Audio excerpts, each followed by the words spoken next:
Okay, so this is going to be a debate that will never ever end, okay? So the Bible tells us that Cyrus the Great did this because God told him to do that. Really simple. God says, I love my people, the Israelites, send them home. Okay, and Cyrus the Great says, yes, of course, you're the great God, I'll do so, okay? Guys, that's how it happened, okay? Alright, so there are different explanations. Maybe the idea is that Cyrus wants to show all the Persian Empire, I'm religiously tolerant.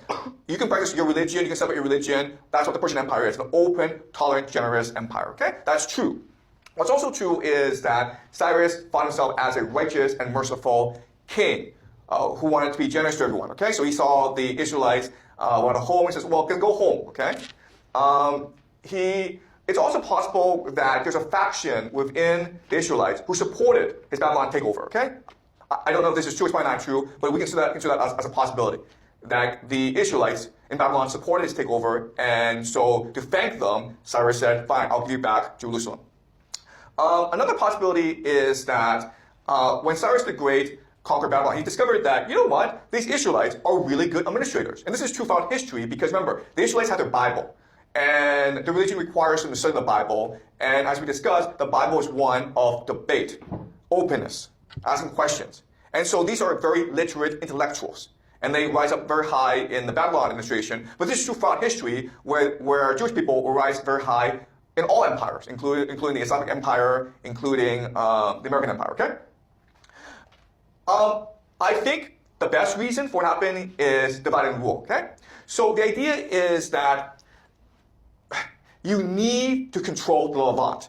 Because the Levant gives you access to Egypt, which is historically the wealthiest part of the world, okay? Whoever controls Egypt controls the world. So what you do is you set up a group of people in the Levant that are only loyal to you. Okay, does that make sense? Okay? You set up people in the Levant that only exist because you, the empire, allow them to exist. If you, the empire, did not support them, then the locals, everyone in that region would get rid of them right away, okay? And that's why we have the Jews. So the Jews were invented by the Persians to control the Levant. The Jews is actually a Persian term, okay? So before the Jews were, of course, the Israelites. Now we have the Jews. All right, so this is Jerusalem. And as you can see, what's really important to understand is that this is actually only a really small part of the Levant. But this part is specifically for the Jews.